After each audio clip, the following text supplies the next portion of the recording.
నిజమైనటువంటి ఆశీర్వాదానికి మనిషి పాత్రుడు కాలేకపోతున్నాడంటే ప్రధానమైన కారణం ఏంటంటే పాపము. ఈరోజు మనం నేర్చుకుపోయే అంశం ఏంటంటే పాపము మనుషుల్ని ఏం చేస్తుందనే విషయాన్ని కొన్ని నిమిషాలు నేర్చుకోవడానికి మనం ప్రయత్నం చేద్దాం. పాపము అనేది మనుషుల్ని ఏం చేస్తూ ఉంటుందంటే మనకందరూ తెలుసు, దూరం చేస్తూ ఉంటుందని సహజంగా చెప్తూ ఉంటాం. అది ఎలా దూరం చేస్తుంది అంతే కదండి. ఎలా దూరం చేస్తున్నప్పుడు మనకు తెలియాలి కదా. ఒక మనిషి ఆశీర్వదింపబడటానికి పిలువబడ్డాడని దేవుడు చెప్తూ ఉన్నాడు, అంతేనండి. ఆది కాండంలో మనం ప్రారంభంలో చూసినప్పుడు ఆదాము అవన ఇరువురును కూడా దేవుడు తయారు చేసుకున్నప్పుడు మీరు ఆశీర్వదించి ఫలించి అభివృద్ధి పొంది చాలా విషయాలు అక్కడ చెప్తూ ఉంటాడు. మొదటి అధ్యాయం 28వ వచనంలో మనం ఎక్కువ సార్లు గమనించాం. ఆ ఆశీర్వాదానికి మనిషి ఇంకా ఆ ఆశీర్వాదానికి మనిషి పాత్రుడు కాలేకపోతున్నాడంటే ప్రధానమైనటువంటి కారణం ఏంటంటే పాపం. ఆ పాపము మనిషిని ఏం చేస్తూ ఉంటుందంటే బేస్ దగ్గర అక్కడ దగ్గర ఆ పాపము మనిషిని ఏం చేస్తూ ఉంటుందంటే దేవుని దగ్గర నుంచి దూరం చేస్తూ ఉంటుంది. అంటే మనిషి ఏమైపోయినట్టు మనిషి ఏమైపోయినట్టండి మనిషి ఏమైపోయినట్టు అంటే ఆ నిజమైనటువంటి ఆశీర్వాదానికి పాత్రుడు కాలేకపోతున్నాడు. పోయిన వారం మనం చాలా విషయాలు, 1-2 కాదండి, కనీసం కొన్ని విషయాలు, ఎక్కువైనటువంటి విషయాలు మనం చూసాం. దేవుని మాట వింటే ఎలా ఆశీర్వదింపబడతారు నాడు చూడండి. చాలా కుటుంబాలు మనము గమనించినప్పుడు కుటుంబాలు ఆశీర్వదింపబడుతున్నాయా లేకుంటే శపింపబడుతున్నాయంటే ఎలా చెప్పగలమండి? చూస్తే తెలిసిపోద్ది కదా. ఒక గృహంలోకి వెళ్ళామనుకోండి, అంటే మనము ఒక గృహంలోకి వెళ్ళామనుకోండి, వాళ్ళ గృహంలోకి వెళ్ళిన తర్వాత వీళ్ళు ఆశీర్వదింపబడ్డారా లేకుంటే ఎలా ఉన్నారని తెలుస్తుందో తెలియదు లేదా. మీకు అన్నం కూడా చూడండి, చాలామంది పెద్దలు కూడా చెప్తూ ఉంటారు, అన్నము మొత్తం పట్టుకొని చూడపని లేదు, ఆ అన్నము ఎలా ఉందో ఏం పట్టుకొని చూసి తెలిసిపోద్దంట. ఒక మెతుకు అంటారు పెద్దలు అంటారు, ఆ ఒక మెతుకు పట్టుకొని చూస్తే ఏమవుద్దంటే అది ఎలా ఉందనేది తెలిసిపోతూ ఉంటుంది అన్నమాట.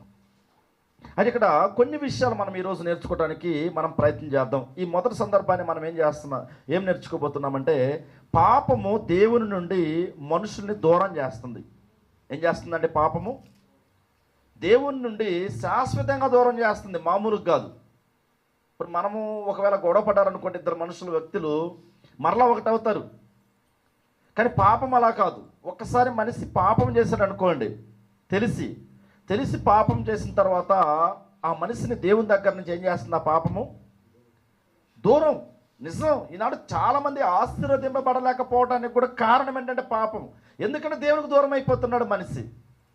అయితే ఇక్కడ మనము మొదటి సందర్భంలో ఒక విషయాన్ని చూసి మనం ముందుకు వెళ్ళిపోదాం. ఎఫెసీయులకు రాస్తున్నటువంటి పత్రిక 4వ అధ్యాయము.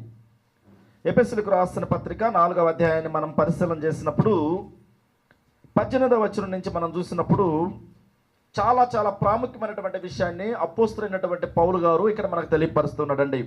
చూడండి, వారైతే ఎఫెసీయులకు రాస్తున్న పత్రిక 4వ అధ్యాయము 18వ వచనం, వారైతే అందమైన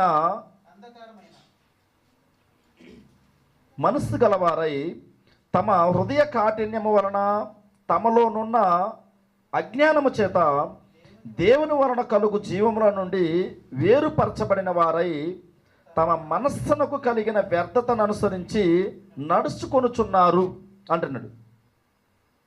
అంటే ఇక్కడ మనం చూసినప్పుడు చాలా చాలా ప్రాముఖ్యమైనది. ఎవరి గురించి తెలియపరుస్తున్నారు? క్రైస్తవులను పోలి అన్యులతో మాట్లాడుతున్నాడు. 17వ వచనం చెప్తున్నాడు, కాబట్టి అన్ని జనులు నడుచుకున్నట్లు మీరిక మీదట నడుచుకోనవలదని ప్రభువునందు సాక్ష్యం ఇచ్చుచున్నాను.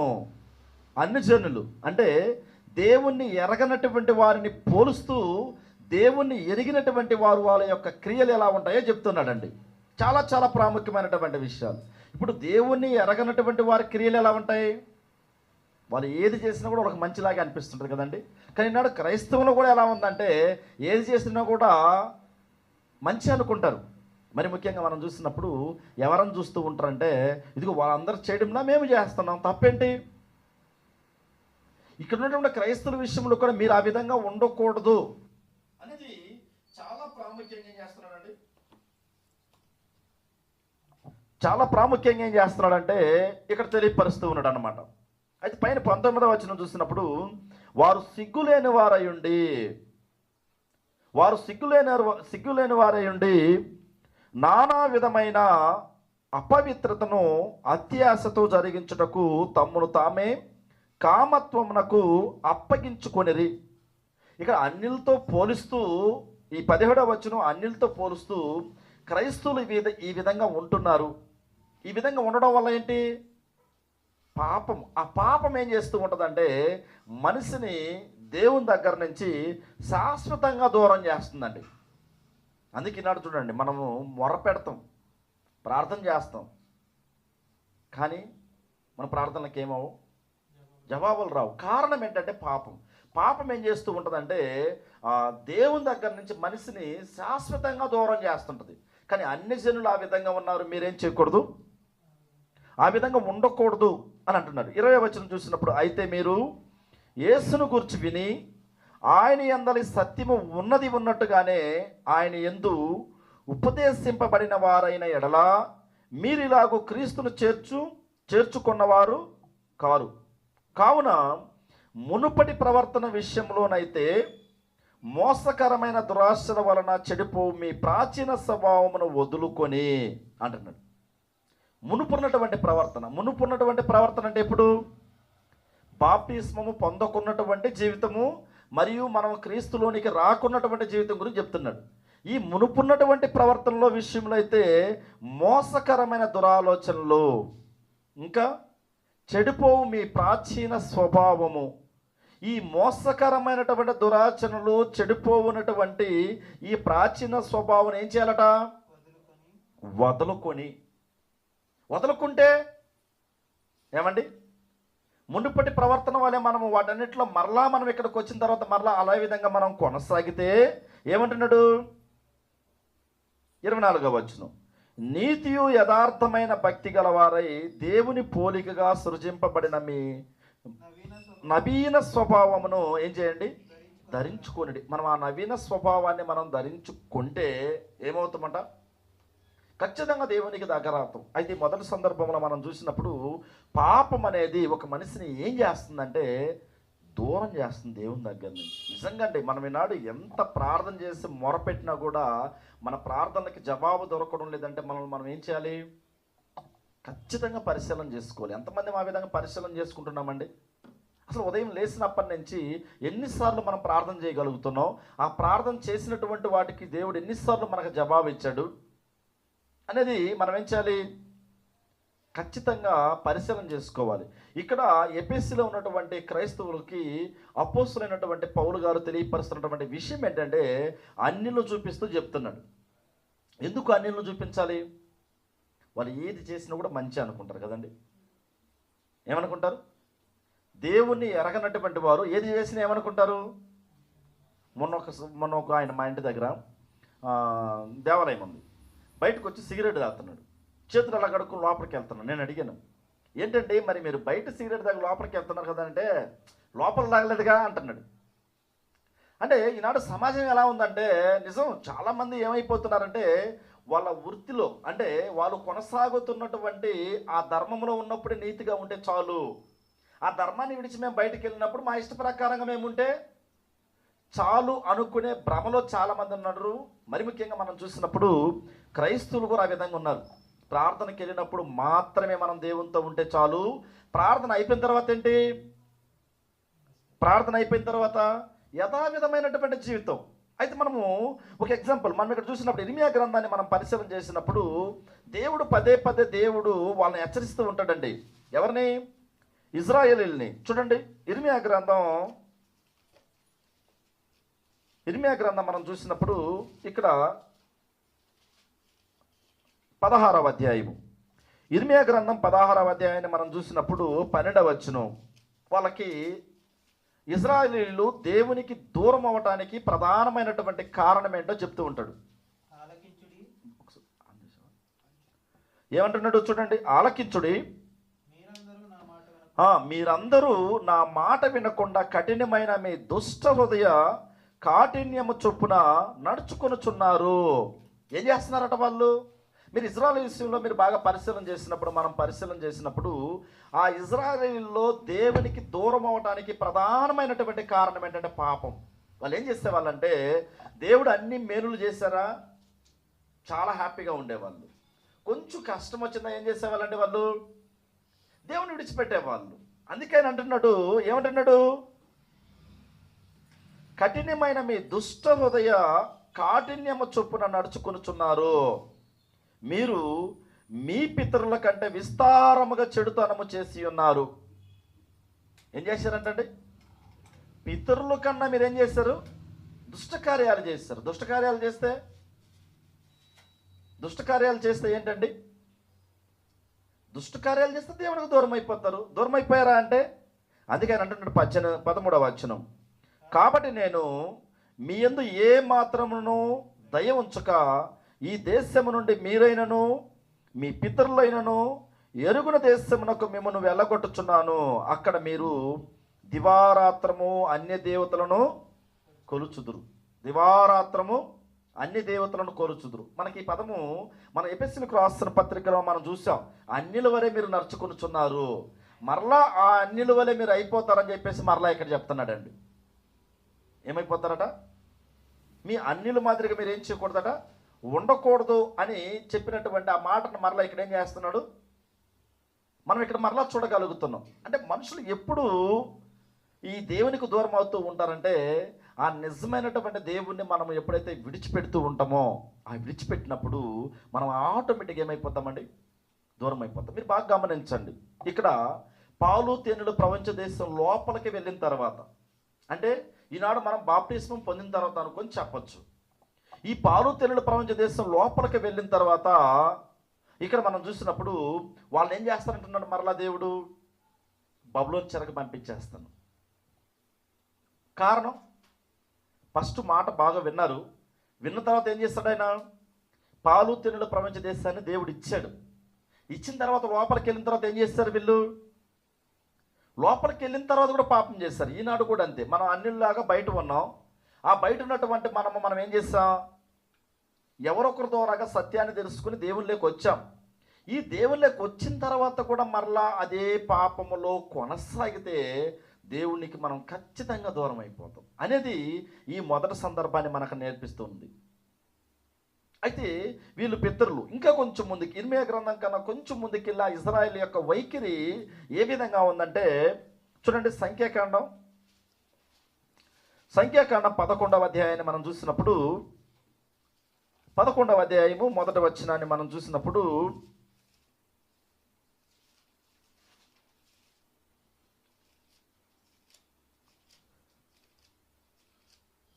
ఇక్కడ సంఖ్యాకాండం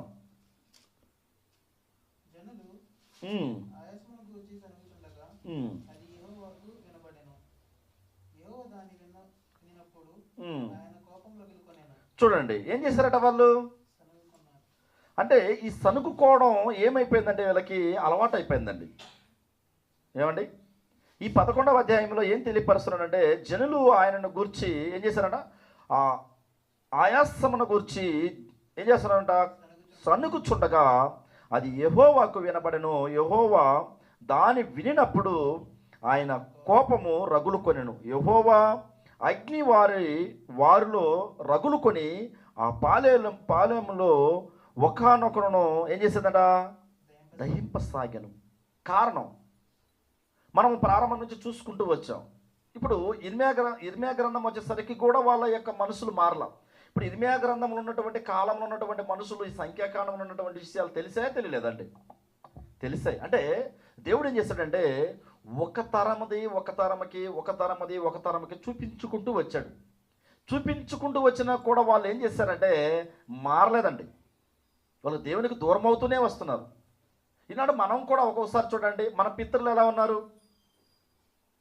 మనకన్నా ముందున్నటువంటి వాళ్ళు ఎలా ఉన్నారు.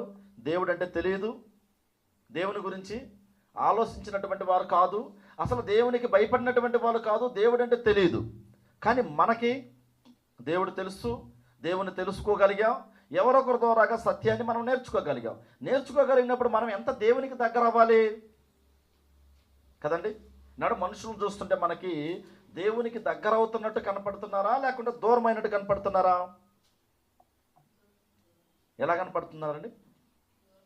దేవునికి దగ్గరగా ఉన్నట్టు కనపడుతున్నారా? మనుషుల యొక్క వైఖరి మనం చూసినప్పుడు దేవునికి దగ్గరగా ఉన్నట్టు కనపడుతున్నారా, దేవునికి దూరంగా ఉన్నట్టు కనపడుతున్నారంటే దేవునికి దూరంగా ఉన్నట్టే కనపడుతుంటారు కదండి.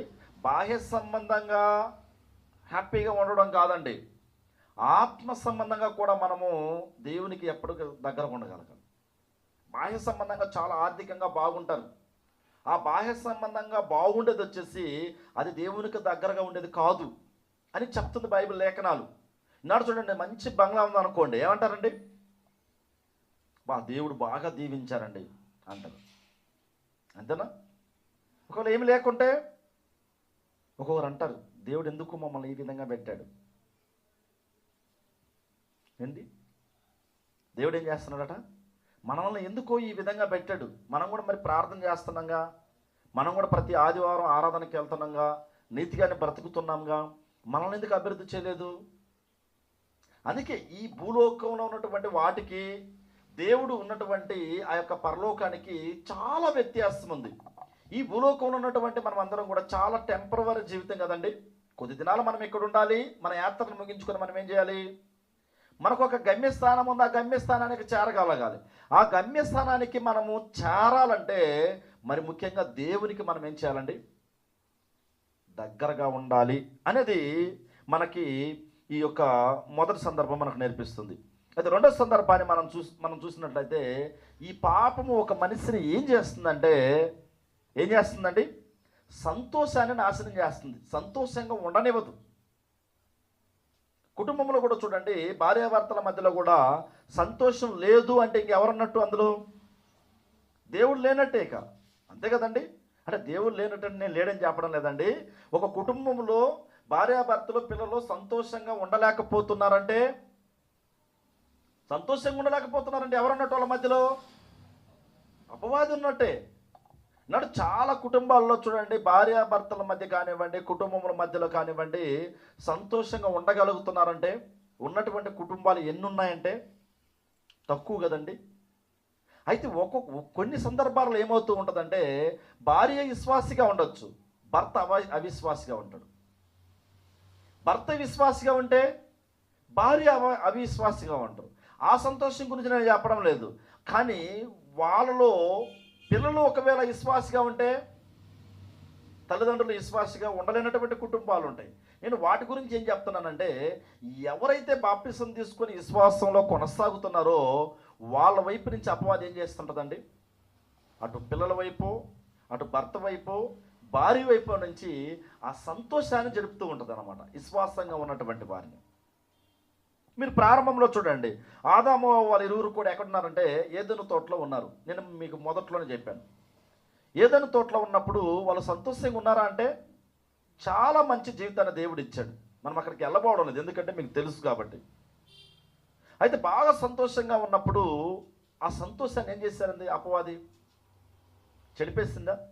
అందుకే ఈనాడు కూడా మన విశ్వాసంలో ఎదుగుతూ ఉన్నప్పుడు, మనం సంతోషంగా ఉన్నప్పుడు ఆ సంతోషాన్ని దుఃఖంగా మార్చిన దాకా కూడా అపవాది ఏం చేయడు? నిద్ర పట్టరు అంటారు కదా, నిద్ర పట్టదు. మన సంతోషాన్ని ఏదో ఒక విధంగా చెడపాలి.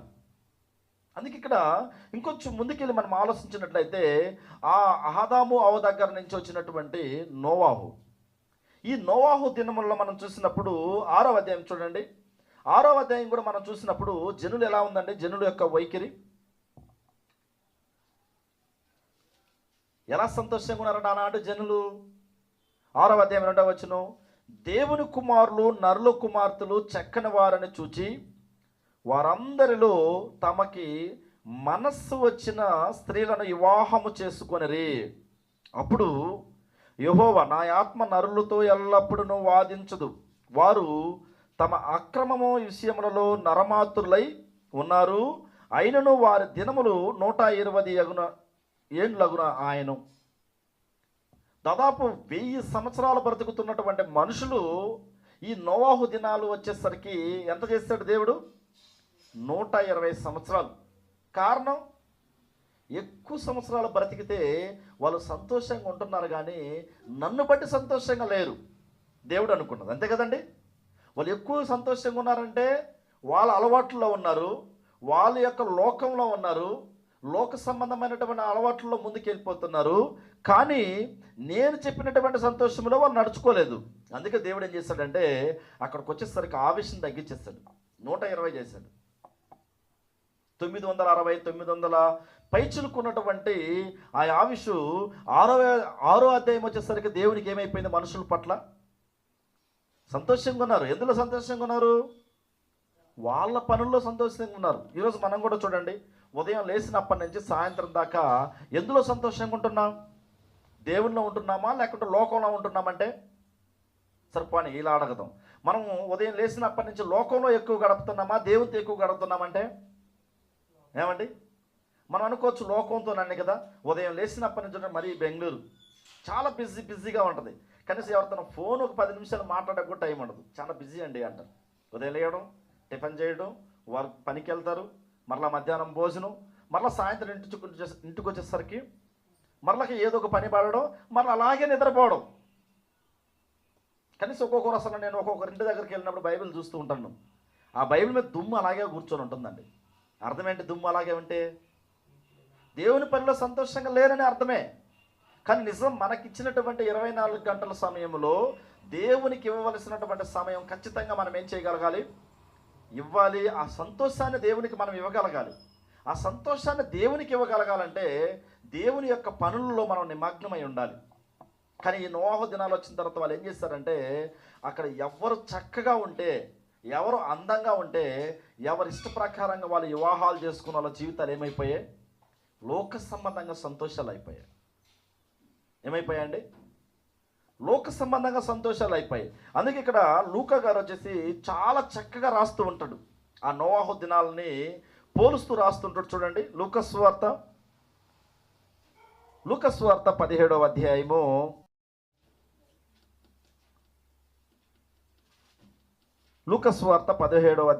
26, 27 వచనాలు మనం చూసినప్పుడు ఏమంటుంటుందంటే ఇక్కడ నోవాహు దినములలో జరిగినట్టు మనిషి కుమారుని దినములలో జరుగును.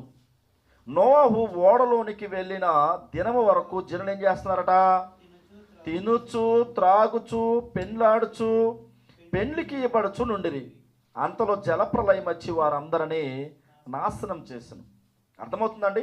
ఈ 2 సందర్భంలో మనం ఏం నేర్చుకుంటున్నామంటే ఈ లోక సంబంధమైనటువంటి సంతోషం ఏం చేస్తుంది? నాశనానికి గురి చేస్తుంది. చాలా చాలా ప్రాముఖ్యమైనటువంటి విషయం అండి. ఈ లోక సంబంధమైనటువంటి సంతోషం మనుషుల్ని ఏం చేస్తుందంటే ఒకవేళ టెంపరవరీ సంతోషం అదంతా కూడా, అంతే కదా. మీరు చాలామందిని ఒకసారి గుర్తుకు తెచ్చుకోండి. 1 మినిట్ మీకు బాగా తెలిసినటువంటి వాళ్ళు, మంచి యవనంలో ఉన్నటువంటి బిడ్డల్ని, యవన జీవితంలో ఉన్నటువంటి వారిని జ్ఞాపకం తెచ్చుకోండి. వాళ్ళ యొక్క జీవన విధానం ఏ విధంగా ఉందో జ్ఞాపకాన్ని తెచ్చుకోండి. కానీ ఇప్పుడు ఒకవేళ మీ కళ్ళ ముందులో వాళ్ళు ఉంటే, అంటే ఇక్కడ లేరు కానివ్వండి, మీకు తెలుసుంటే వాళ్ళ గురించి వయసు అయిపోయిన తర్వాత వాళ్ళు చేసినటువంటి క్రియలను బట్టి ఇప్పుడు ఒకసారి వాళ్ళని మనసులోకి తెచ్చుకోండి. ఒకప్పుడు బాగా ఉన్నారండి, ఇష్ట ప్రకారంగా బ్రతికారండి, ఇష్ట ప్రకారంగా చేశారండి, ఈరోజు లేవలేక మంచంలో పడ్డారండి అనేవాళ్ళు లేరండి చాలామంది. అంటే దానికి తగినటువంటి ప్రతిఫలం, అంటే లోకములో ఉన్నటువంటి దానికి సంబంధించినటువంటి సంతోషానికి సంబంధించినటువంటి ప్రతిఫలం ముగింపులో మాత్రం చాలా కఠినంగా ఉంటుంది. ఏముంటుంది? ఈ లోక సంబంధమైనటువంటి అలవాట్లు కానివ్వండి, లోక సంబంధమైనటువంటి ఆ సంతోషం కానివ్వండి, ఇవన్నీ కూడా ముగింపులు ఎలా ఉంటుందంటే చాలా కఠినంగా ఉంటుంది. ఒక్కొక్కరు మరణం మీరు చూడండి. ఏలీ కుటుంబం మీకు అందరికి బాగా తెలుసు కదండి, సమూయేలు గ్రంథంలో ఉంటుంది. ఏలీ కుటుంబం తెలుసు కదా. ఎవరి దగ్గర పెరిగాడు సమూయేలు? ఏలీ దగ్గర పెరిగాడు. కానీ ఏలీ దగ్గర పెరిగినా కానీ ఆ అలవాట్లు తెచ్చుకోలేదు. చూడండి సమూయేలు, అది గ్రేట్ అండి. అర్థమవుతుందా? కానీ ఆ ఏలీ కుటుంబం యొక్క ముగింపు చూసారా మీరు? వాళ్ళ పిల్లలు కానివ్వండి, వాళ్ళ కోడళ్ళు కానివ్వండి, ఏలీ యొక్క మరణం కానివ్వండి, ఒకసారి జ్ఞాపకాన్ని తెచ్చుకోండి. ప్రారంభంలో దేవాలయం దగ్గర వాళ్ళు యాజకులుగా పనిచేస్తున్నప్పుడు వాళ్ళు ఎలా ఉన్నారు? లగ్జరీగా బ్రతికారు. కానీ వాళ్ళు కొంచెం ముందుకు వచ్చిన తర్వాత వాళ్ళ యొక్క మరణాలు ఎలా ఉన్నాయి? సంతోషాన్ని ఇవ్వగలిగాయా? సంతోషాన్ని ఇవ్వలేకపోయాయి. కారణం ఏంటంటే ఈ లోక సంబంధమైనటువంటి ఈ సంతోషం ఏది కూడా కానివ్వండి టెంపరవరీ అని చెప్తుంది బైబిల్, తాత్కాలికము. ఆ తాత్కాలికమైనటువంటి జీవితం మనల్ని ఏం చేయదంటే సంతోషపరచదు. అందుకే ఒక్కోసారి కుటుంబంలో చూడండి, దేవునిని ఎరగనటువంటి కుటుంబాలు కొంచెం బాగా సంతోషంగా ఉంటారు, మరలా గొడవ పడతారు. కొంచెంసేపే ఉంటారు వాళ్ళు, అంతే. కొంచెం సేపు మాత్రమే ఎలా ఉంటారు, సంతోషంగా ఇవ్వగలుగుతుంది. అది పర్మనెంట్గా ఇవ్వదు. దేవుల్లో ఉన్నటువంటి కుటుంబాలు చూడండి, దేవుల్లో ఎదుగుతున్నటువంటి కుటుంబాలు చూడండి, హ్యాపీగా ఒక్కొక్కరి ఇంటికి వెళ్ళామనుకోండి, మనము ప్రశాంతంగా ఉంటాం. మొన్న ఒక పాప వచ్చింది మా ఇంటికి, నేనేం పెద్ద గొప్పగా చెప్పడం లేదు కానివ్వండి, వేరే చెన్నై ప్రాంతం నుంచి వస్తే ఏమన్నదంటే, నేను వచ్చి 4 రోజులు అయింది కానివ్వండి, ప్రశాంతంగా నిద్ర పట్టిందండి, ప్రశాంతంగా ఉన్నాం. ఇంటికి వెళ్తే ఒకే గొడవ అండి, నెమ్మది లేదు. మా నాన్న ఎక్కడ పనుకోనివ్వడు మమ్మల్ని, మా అమ్మని పనుకోనివ్వడు, నన్ను పనుకోనివ్వడు, మా ఇంట్లో ఎవరిని నెమ్మదిగా ఉంచడు. నైట్ అంతా లేచి మాట్లాడుతూ ఉంటాడండి. ఏం చేస్తాడట రాత్రి అంతా నిద్ర పనేడట వాళ్ళకి. రాత్రి అంతా లేచి విపరీతంగా మాట్లాడడం, గొడవలు పెట్టుకోవడం వాళ్ళ మీద. అసలు ప్రతిరోజు నెమ్మది లేకుండా చేస్తారట. నేను అంటాను, ఒకరోజు ఏదో చేస్తారు, 2 రోజులు చేస్తారు, ప్రతిరోజు ఎలా చేస్తారు? ప్రతిరోజే అంటుంది అమ్మాయి, ప్రతిరోజు అండి అంటుంది. అంటే నోవాహు దినాలలో కూడా మీరు పరిశీలన చేసినప్పుడు, మనము కొంచెం గమనించినప్పుడు, అక్కడ వాళ్ళు ఇష్టం వచ్చినట్టు జీవితాలు వాళ్ళు ముందుకు తీసుకెళ్లారు. ఆ సంతోషం ఏమైంది? జలప్రలయం వచ్చి ముంచేసి. కానీ ఈనాడు ఆత్మ సంబంధంగా మనం ఏమవుతూ ఉంటామంటే, ఆ ఆత్మ సంబంధంగా మనము ఆ సంతోషంలో ఉంటే దేవునికి పూర్తిగా ఏమవుతామండి, దూరం అవుతూ సంతోషాన్ని ఇవ్వదు అనేది మనకు 2వ సందర్భాన్ని నేర్పిస్తుంది. అయితే 3వ సందర్భాన్ని మనం చూసినప్పుడు, ఒక మనిషి ఎలా దేవుని దగ్గరికి రాగలడు, ఈ పాపాన్ని విడిచి ఎలా దేవుని దగ్గరకు రాగలడంటే పశ్చాత్తాపడాలి. ఏం పడాలండి? ఆ పశ్చాత్తాపం మనలో కలిగితేనే మరలా మనం దేవుని దగ్గరకు రాగలం. ఇజ్రాయేలీలు కూడా అంతే కదండి. ఇజ్రాయేల్ అందరూ పాపం చేశారు, దేవుడు వాళ్ళని హెచ్చరించాడు. హెచ్చరించిన తర్వాత వాళ్ళు ఏమయ్యేవాళ్ళు? హెచ్చరించిన తర్వాత పశ్చాత్తాపం కలిగేది వాళ్ళకి. ఆ పశ్చాత్తాపం కలిగిన తర్వాత దేవుని దగ్గరకు వచ్చేవాళ్ళు. వచ్చినటువంటి కొద్ది రోజులకి మరలా యథావిధమైన మాట. ఈనాడు మానవ జీవితాలు కూడా అలాగే ఉంటాయండి. పశ్చాత్తాపం కలుగుద్ది. ఎవరైనా ఒక మాట అన్నామనుకోండి, ఎందుకన్నా ఈ విధంగా అంటే, ఇప్పుడు చాలామంది ముందుకెళ్ళి సారీ అంటారు. సారీ అని మరలా చేయకుండా ఉంటారు ఆ తప్పు వాళ్ళ పట్ల అంటే, మరలా రిపీట్. అందుకే ఒక మనిషి అసలు దేవుని దగ్గరికి ఎలా రాగలడు, ఈ పాపాన్ని విడిచి ఎలా రాగలడంటే, నేను చెప్పేది బాప్తిసం పొందినటువంటి వ్యక్తి, పొందినటువంటి వారి గురించి మాట్లాడుతున్నది ఇక్కడ. బాప్తిసం పొందినటువంటి వ్యక్తి, దేవునిలో విశ్వాస జీవితంలో కొనసాగుతున్నటువంటి వ్యక్తి, ఆ మనిషి ఎలా దేవుని దగ్గరికి మరలా తప్పించుకొని రాగలడంటే, అది పశ్చాత్తాపం అనేది కలగాలండి. పశ్చాత్తాపం అనేది మనలో కలగలేదు అనుకోండి, మనం రాలేం. అంటే మనం అంత పర్ఫెక్ట్ కాదు కానివ్వండి, అంత పర్ఫెక్ట్గా ఒక్కొక్కసారి ఉండలేం కాదనండి. మనం బయటికి వెళ్ళిన తర్వాత తెలిసి తెలియనటువంటి తప్పులు బాప్తిసం పొందిన తర్వాత కూడా ఏం చేస్తాం, మనం చేస్తాం. చేసినప్పుడు ఉదాహరణకి మనము 2 వీలర్లో వెళ్తున్నాం, ఎవరో రాంగ్ రూట్లో వచ్చి మనల్ని ఇబ్బంది పెట్టాడు అనుకోండి, మనం ఏం చేస్తాం? పర్లేదు అంటామా? కళ్ళు కనపడడంలే అంటాం, అంతే కదండి. మనకు వచ్చే ఫస్ట్ మాట ఏంటి? కళ్ళు సరిగా కనపడుతున్నాయా లేదా, ఎటు రావాలి, నువ్వు ఎటేస్తున్నావు అంటాం. కానీ అనవచ్చని నేను అనడం లేదు కానివ్వండి, అన్న తర్వాత ఒకవేళ మనం పొరపాటుగా వాళ్ళని ఒక మాట అన్న తర్వాత ఆ పశ్చాత్తాపం మనలో కలగాలి. పొరపాటుగా అన్నానే, ఏదో టెన్షన్ అన్నానే అని ఆ పశ్చాత్తాపం మనకు కలిగింది అనుకోండి, ఖచ్చితంగా మరలా ఏమవుతామండి, దేవునికి దగ్గర అవుతాం. ఆ పశ్చాత్తాపం లేకనే ఈరోజు చాలా మంది చూడండి, కఠినమైనటువంటి హృదయాలు. మననే తమ్ముడు తెలియపరుస్తున్నారు, అన్నా మీరు మనం చెప్తుంటాం కానీ అన్నా, మనోళ్ళల్లో కలగంది ఒకటి ఏంటంటే పశ్చాత్తాపం.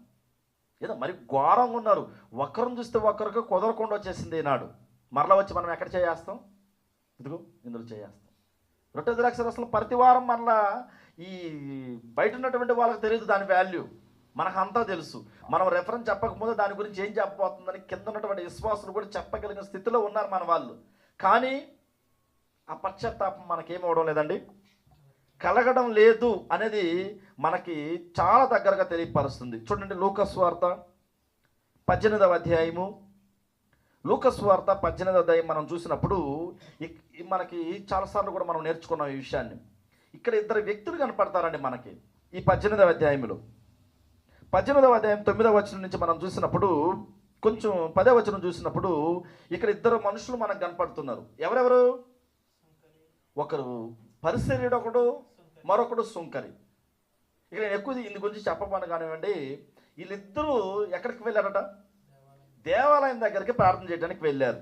అయితే 11వ వచనం, లూకా సువార్త 18వ అధ్యాయం 11వ వచనం చూసినప్పుడు, పరిసర్యుడు నిలువబడి, దేవా, నేను చోరులను, అన్యాయస్తులను, వ్యభిచారులైన ఈ తరము మనుషుల వలనైనను ఈ సుంకరి వలనైనను ఉండనందుకు నీకు కృతజ్ఞతాస్తుతులు తెలియపరుస్తున్నాను అంటున్నాడండి. ఇద్దరు మనుషులు. ఈనాడు కూడా వాక్యం తెలిసినటువంటి వారు చేసే పొరపాటు ఏంటంటే ఇదే. ఎవరైనా బాప్తిసం తీసుకోకుండా ఉన్నటువంటి వాళ్ళని మనం చర్చకి తీసుకొచ్చామనుకోండి, వాళ్ళ దగ్గర మాట్లాడే విధానం కరెక్ట్గా ఉండాలి. వాళ్ళని ఏం చేస్తూ ఉంటాం?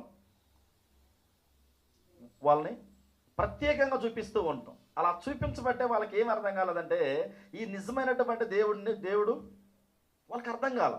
అయితే ఇక్కడ పరిసరుడు అన్నీ తెలుసు కదండి. పరిసరుడికి తెలుసా, సుంకరికి తెలుసా అంటే ఇద్దరికి తెలుసు కానివ్వండి. ఇందులో పశ్చాత్తాపం కలిగింది ఎవరికంటే సుంకరికి. కానీ ఈ పరిసరుడు ఏమంటున్నాడు? ఆయనతో వచ్చాడు కదా. ఎవరితో? పరిసరుడితో వచ్చాడు కదా, లోపలికి వచ్చాడు కదా. ఇతనిలాగా కూడా నేను ఉండక అన్నప్పుడు ఎంత నొచ్చుకుంటుందండి. చూడండి ఎంత గట్టి మాట చెప్తున్నాడు. నేను ఈయనలాగా కూడా నేను ఉండక అంటున్నాడు. ఉండక వారమునకు 2 మార్లు ఉపవాసము చేయొచ్చు. 12వ వచనం, నా సంపాదన అంతటిలో 10వ వంతు చెల్లించుచున్నాను అని తనలో తాను ప్రార్థించుచుండెను. తనలో తాను అనుకుంటున్నాడు, పబ్లిక్గా చెప్పలేదులే. తనలో తాను తన మనస్సులో ఉన్నటువంటి మాట పరిశుద్ధాత్ముడు ఏం చేశాడండి? రాయించాడు. చూడండి ఎంత గ్రేటో చూడండి. అయితే ఇక్కడ మరలా ప్రార్థన అవకాశం ఎవరికి ఇచ్చాడు దేవుడు? సుంకరికి ఇచ్చాడు. సుంకరికి ఇచ్చినప్పుడు 13వ వచనం, లూకా సువార్త 18వ అధ్యాయం 13వ వచనం చూసినప్పుడు, అయితే సుంకరి దూరంగా నిలుచుండి ఆకాశం వైపు కనులు ఎత్తుటకైనను ధైర్యము చాలక రొమ్ము కొట్టుకొనుచు, దేవా, పాపినైన నన్ను కరుణించమని పలికెను. ఇదండి పశ్చాత్తాపం కలగవలసింది. ఏమంటున్నాడు? పాపినైనటువంటి నన్ను ఏం చెయ్యి, కరుణించు ప్రభు అన్నప్పుడు దేవుడు కరుణిస్తాడా లేదండి? ఇలాంటి పశ్చాత్తాపం కలిగితే మనము నిజంగా దేవునికి దగ్గర అవుతామండి. ఇలా పశ్చాత్తాపం మనుషుల్లో లేకనే ఇక్కడ మనం కూడా అంతే. మన సహోదరుల పట్ల మనం ఎవరి పట్లైనా విరోధంగా ఉన్నప్పుడు వాళ్ళని క్షమించడానికి మనం ప్రయత్నం చేయాలి. పశ్చాత్తాపం వాళ్ళ పట్ల మనకేం చేయాలి? కలగాలి. ఆ పశ్చాత్తాపం ఏం చేస్తుందంటే దేవుని దగ్గరకి ఏం చేస్తుంది? నడిపిస్తుంది. ఈనాడు పశ్చాత్తాపం కలిగి ఉన్నామా? పశ్చాత్తాపం మనలో ఉందా అంటే ఒకసారి కఠినంగా మాట్లాడతాం. చూడండి ఎలా మాట్లాడతామండి? చాలా కఠినంగా మాట్లాడతాం కదా. ఆ కఠినమే ఏం చేస్తుంటుందని మనం పశ్చాత్తాపాన్ని దగ్గరకి తీసుకురాదు. అందుకే ఇక్కడ అంటున్నాడు, ఆయన ఏమంటున్నాడు అంటే 14వ వచనంలో, అతని కంటే ఇతడు నీతిమంతుడిగా తీర్చబడి తన ఇంటికి వెళ్ళినని మీతో చెప్పుచున్నాను. ఇద్దరు మన వ్యక్తులు ఉన్నారండి ఇక్కడ. ఎవరెవరు? పరిసరుడు, సుంకరి. ఎవరు నీతిమంతుడిగా ఇంటికి వెళ్ళాడు? ఎందుకు వెళ్ళాడు? బాగా గమనించండి. ఇక్కడ ఇతను ప్రార్థన చేశాడు, అతను కూడా ప్రార్థనగా చేసింది. కానీ వాళ్ళలో పశ్చాత్తాపం కలిగింది సుంకరకండి. ఏం కలిగింది? పశ్చాత్తాపం కలిగింది అనమాట. ఆ పశ్చాత్తాపం ఏం చేస్తూ ఉంటుందంటే దేవుని దగ్గరకు నడిపిస్తూ ఉంటుంది. ఎలా వస్తాడు ఒక మనిషి దేవుని దగ్గరకంటే ఎలా మనం కూడా అంతేనండి. ఈనాడు ఇక్కడ కూర్చున్నటువంటి మనం ఎలా దేవుని దగ్గరికి వెళ్ళగలమంటే పశ్చాత్తాపం మనలో కలగాలి. ఏం కలగాలి? ఆ పశ్చాత్తాపం అనేది మనలో లేకుండా ఉంటే దేవునికి ఏమవుతామంటే మనము దూరంగా అవుతాం, దేవుని దగ్గరకు రాలేం.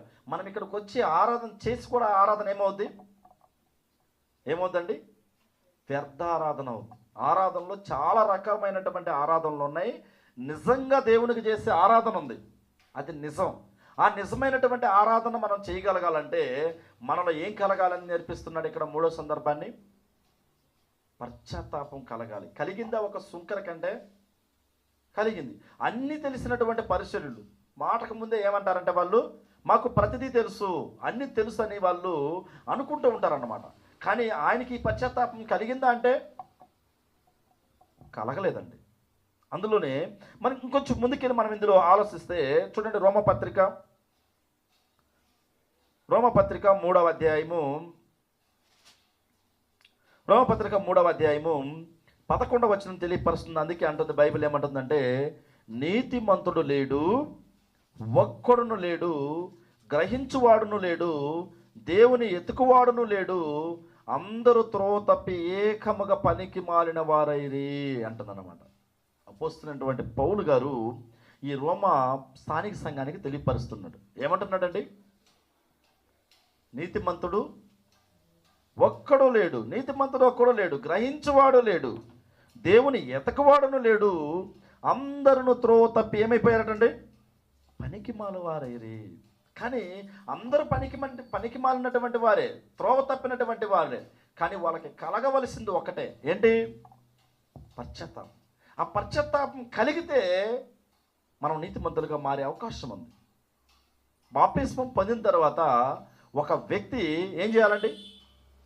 పశ్చాత్తాపాన్ని కలిగి ఉండాలన్నది మనకు దేవుని వాక్యం నేర్పిస్తూ ఉంది. పశ్చాత్తాపడాలి. మీరు ఇంకా కొంచెం ముందుకెళ్తే లూకా సువార్తలో తప్పిపోయి తిరిగి వచ్చినటువంటి కుమారుడు కూడా మనకు కనపడుతూ ఉంటాడండి. తప్పిపోయి తిరిగి వచ్చినటువంటి కుమారుని విషయంలో కూడా మనం పరిశీలన చేసినప్పుడు, ఆ తప్పిపోయి తిరిగి వచ్చినటువంటి చిన్న కుమారుడి విషయంలో ఏం జరిగింది? ఆ చిన్న కుమారుడికి ఏం కలిగిందండి? పశ్చాత్తాపం కలిగింది. కలగలేదా? చూడండి, దాదాపు పందులు తినే పొట్టు నోటి దగ్గరకు వెళ్ళిపోయింది. నోటి దగ్గరకు వెళ్ళిపోయి ఆ పందులు తినే పొట్టు నోట్లోకి వెళ్ళిపోయేటప్పుడు ఎవరు గుర్తొచ్చారు? తండ్రి గుర్తొచ్చారు. ఏమనుకున్నాడు అప్పుడు? నేను మరలా వెళ్ళి ఓనర్గా ఉండాలనుకున్నాడా? యజమానిగా ఉండాలనుకున్నాడా? కూలివాణిగా ఉండాలనుకున్నాడా? కూలివాణిగా కదండి. దేవుడు మనల్ని ఎప్పుడు కూడా ఆ విధంగా ఉంచేవాడు కాదండి. మనం ఎప్పుడైతే పశ్చాత్తాపడతామో మనం ఆయన దగ్గర ఉండగలిగే అవకాశాన్ని దేవుడు మనకిస్తాడు. చూడండి, ఆ పందులు తినే పొట్టు నోటి దగ్గరికి వెళ్ళింది. ఈ పందులు తినే పొట్టు నేను ఎందుకు తినాలి? దాదాపుగా మా నాన్న దగ్గరికి వెళ్ళి ఏం చేద్దాం? మా నాన్న దగ్గరికి వెళ్ళి దాదాపుగా పని వాళ్ళలో ఒకటిగా నేను ఉండటానికి ఇష్టపడదాం. అడగదు అసలు ఏమంటాడు? అది దాన్నేనండి పశ్చాత్తాపం అని. ఆ పశ్చాత్తాపం కలిగింది అతనికి. తండ్రి దగ్గరికి వెళ్ళిపోయాడు వేగంగా. తండ్రి ఏమన్నాడు? ఇతడు అబ్రహాము కుమారుడే. అంటే దేవుడు ఎవరిని కూడా తీసేసేవాడు కాదండి. ఇప్పుడు తండ్రి ప్లేస్లో ఎవరున్నారంటే దేవుడు ఉన్నాడు. కుమారుని ప్లేస్లో ఎవరున్నారంటే మనమున్నాం, అంతే. కానీ మనకి పశ్చాత్తాపం కలిగితే దేవుడు ఎప్పుడు కూడా మనల్ని తోసివేసేవాడు కాదు. మనం ఎవరి పట్ల ఏ విధంగా ప్రవర్తించినా కానివ్వండి, అంటే మనం ప్రవర్తించినప్పుడల్లా మరలా క్షమాపణ అడగడం, ఆ పశ్చాత్తాపాన్ని దేవుడు కోరడం లేదు. ఒక్కసారి తప్పు జరిగినప్పుడు ఒకరి పట్ల మనము ఎవరి పట్ల అయినా సరే మనం మనస్సాక్షిని చంపుకొని మనము చేసినటువంటి క్రియలను బట్టి మనము దానికి పశ్చాత్తాపడితే దేవుడు ఖచ్చితంగా క్షమిస్తాడు. ఏమండి? అప్పుడు ఏమవుతాడు మనిషి అండి? దేవునికి ఖచ్చితంగా మరలా ఏమవుతాడు? దగ్గరకు వస్తాడని చెప్పేసి మనకి దేవుని వాక్యం మనకు తెలియపరుస్తూ ఉంది. అయితే 4వ సందర్భాన్ని మనం చూసినప్పుడు పాపము ఏం చేస్తుందంటే అవిధేయులుగా చేస్తుంది. విధేయత అనేది ఉండదు మనలో. ఇక ఏం చేస్తుంది? ఇప్పుడు చూడండి, అక్కడక్కడ రోడ్డు పక్కలో కూర్చొని ఉంటారు కదండి. అక్కడక్కడ కూర్చొని వాళ్ళ ఇష్ట ప్రకారంగా వాళ్ళు మాట్లాడుతూ అలా ఇలా చేస్తారు. వాళ్ళు విధేయత ఉందంటారా అవిధేయత ఉందంటారా? వాళ్ళు ఏమంటారు? చాలామంది ఎక్కువ పనికి మాలిన వాళ్ళు అంటారు. అంతేనా? వాళ్ళని అనేది ఏమి జ్ఞానం లేదంటారు, మైండ్ లేదంటారు. అది ఏమవుతుంటుందంటే దాన్ని అవిధేయత. పాపం ఏం చేస్తుందండి దేవునికి? పాపం దాంట్లో నుంచి కూడా మరలా దేవునికి అవిధేయత అనేది ఉంటూ ఉంది. ఈ అవిధేయత ఏమవుతూ ఉంటాడంటే మనిషి ఇక రాలేడు. అందుకే ఇక్కడ చెప్తూ ఉంటాడు. చూడండి, రోమపత్రిక 5వ అధ్యాయాన్ని మనం చూసినప్పుడు 12వ వచనం, 5వ అధ్యాయం 12వ వచనాన్ని మనం చూసినప్పుడు మీరు బాగా గమనించండి. ఈ 12వ వచనం నుంచి ఈ 21వ వచనం నుంచి మనం చూసినప్పుడు అసలు అవిధేయత గురించి చాలా చెప్పబడినటువంటి మాటలు ఎక్కువగా ఉండేది ఇందులోని. ఏం తెలియపరుస్తుందండి? ఇట్లుండగా రోమపత్రిక 5వ అధ్యాయము 12వ వచనం,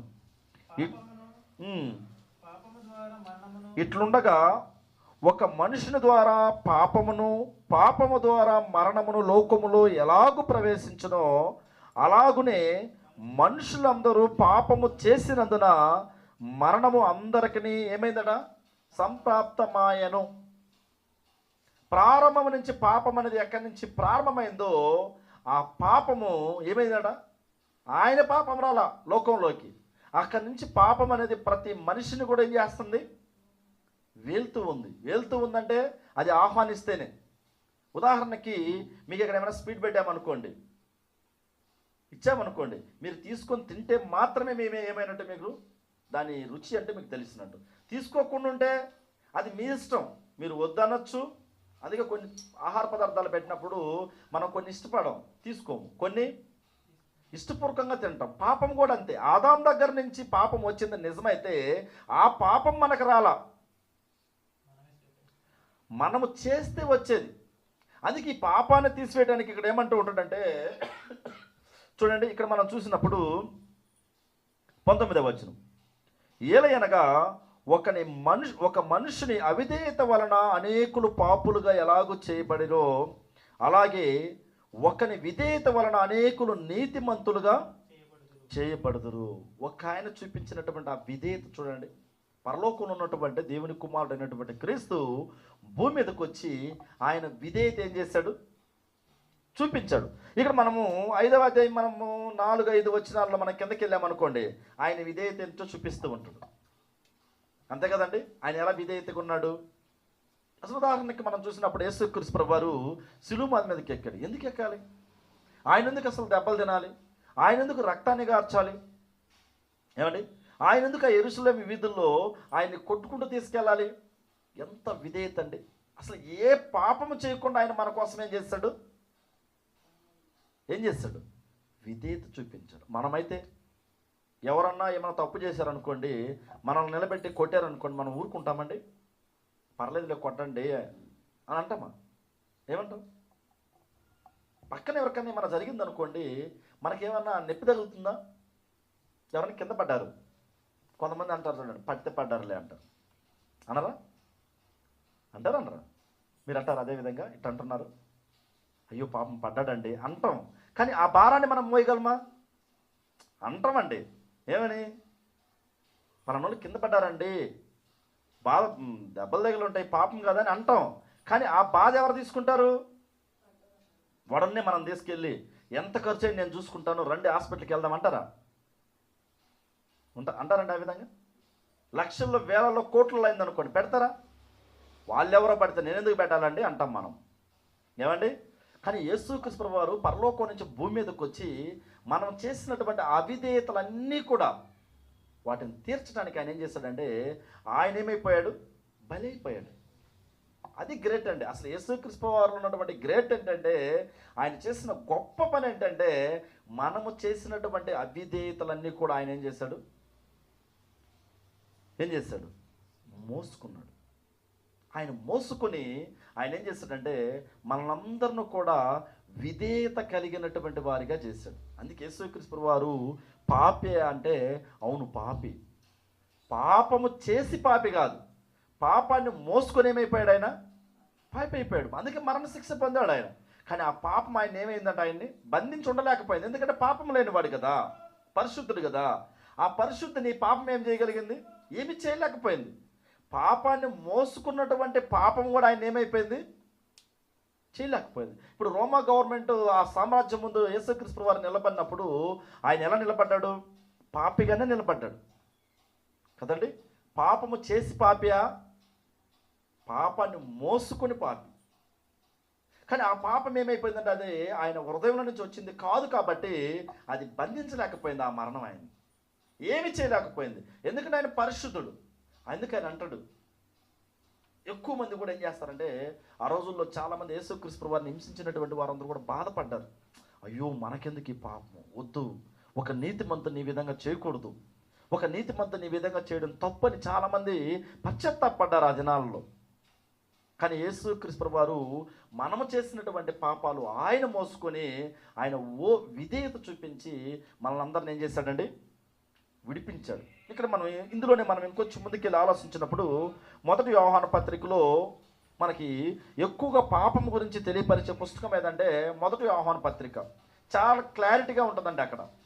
చూడండి, మొదటి యోహాను పత్రిక 3వ అధ్యాయము 8వ వచనం ఏమంటుంటుందంటే, అపవాది మొదటి నుండి పాపము చేయుచున్నాడు కనుక పాపము చేయవాడు అపవాది సంబంధి, అపవాది యొక్క క్రియలను లయపరచుటకే దేవుని కుమారుడు ఏమైపోయాడు, ప్రత్యక్షత మాయను.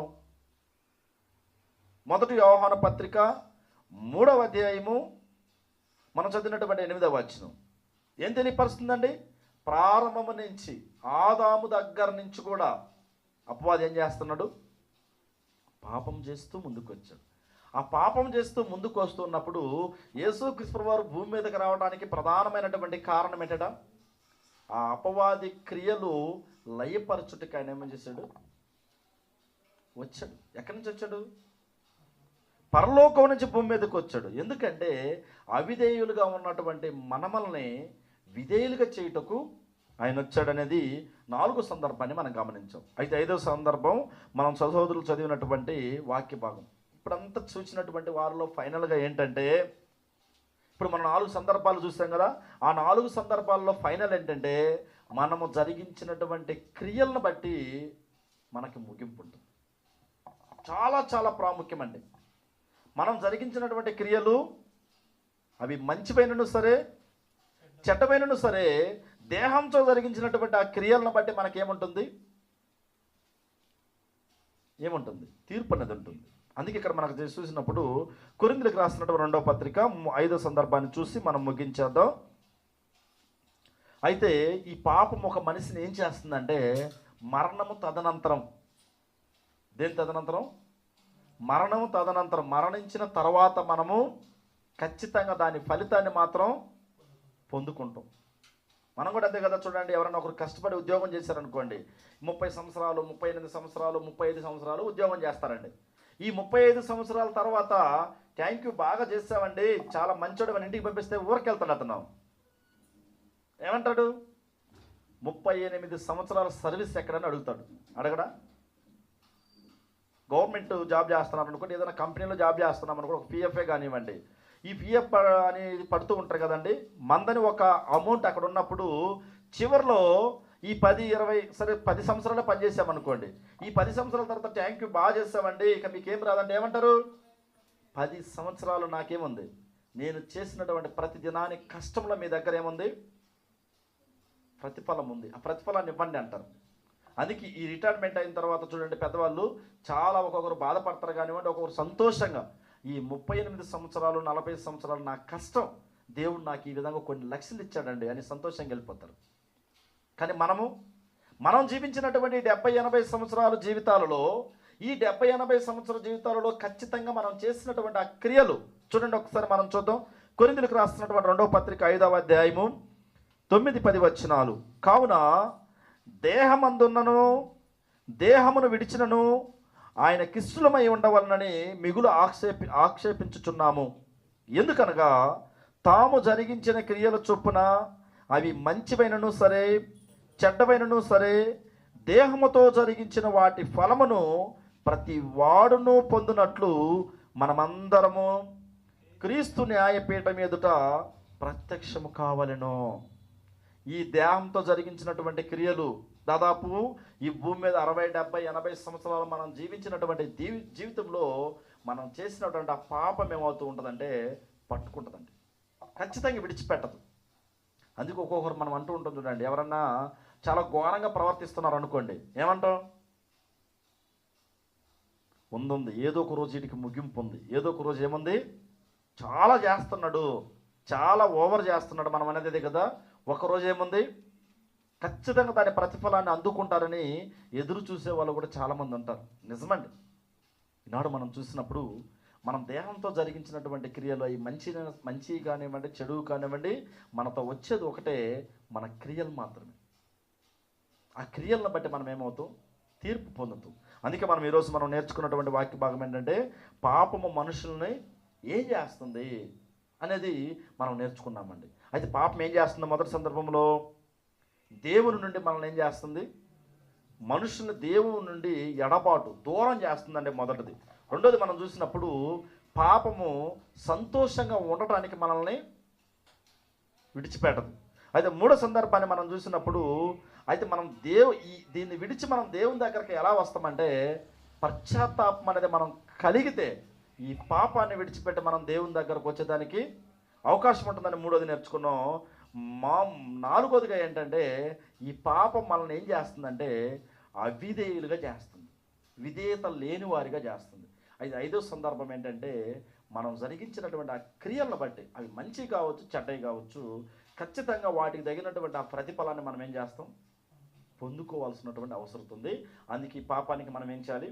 చాలా దూరంగా ఉంటూ మనమందరం కూడా దేవునికి దగ్గర అవ్వాలని మిమ్మల్ని అందరిని కూడా ప్రేమతో కోరుకుంటూ నా మాటలు ముగిస్తున్నాను. ఓపిక అయినటువంటి మీకు అందరికీ ప్రత్యేకమైన వందనాలు తెలియజేసుకుంటూ ఈ సమయాన్ని అధ్యక్షులు